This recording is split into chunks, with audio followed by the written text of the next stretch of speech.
guys, ngayon magpapasalamat ako sa mahal na Panginoon sa mga blessing na ito. Sa year 2003, ito yung aking handa. Ayan. Ayan, sobra akong nagpapasalamat sa mahal na Panginoon dahil sa mga blessing na binigay niya. Ito. Maraming salamat talaga, Lord, sa lahat ng mga blessing.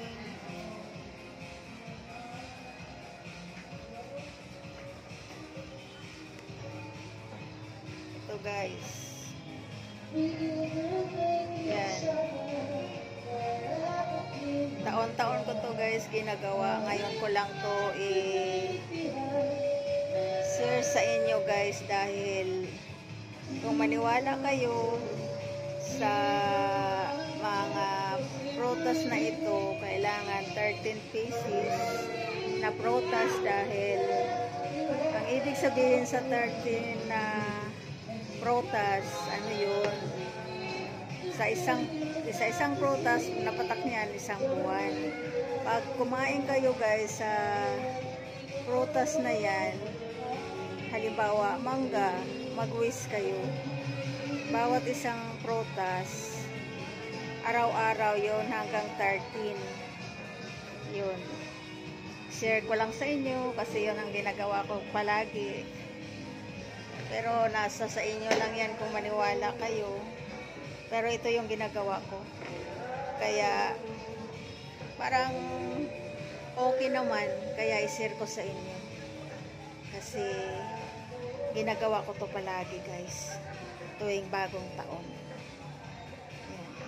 Maraming salamat Lord sa lahat ng mga blessing na binigay mo sa akin. Wish ko ngayong 2024 nabigyan mo kami ng magandang pangangatawan, walang mga sakit, lahat mga mahal ko sa buhay. Kayo na rin bahala kayo Lord sa mga pangangailangan nila pang araw-araw. Yun. Salamat talaga, mahal na ina, mahal na ama, Kuya Gis, salamat. Mahal ko kayo. Maraming salamat sa lahat ng mga biyaya na binigay mo sa akin. Salamat. Lord, maraming salamat sa mga blessing na binigay mo po sa akin ng mga noong 2023. Salamat po Lord sa lahat ng mga blessing. Kayo na po ang bahala sa mga mahal ko sa buhay ngayong year 2024.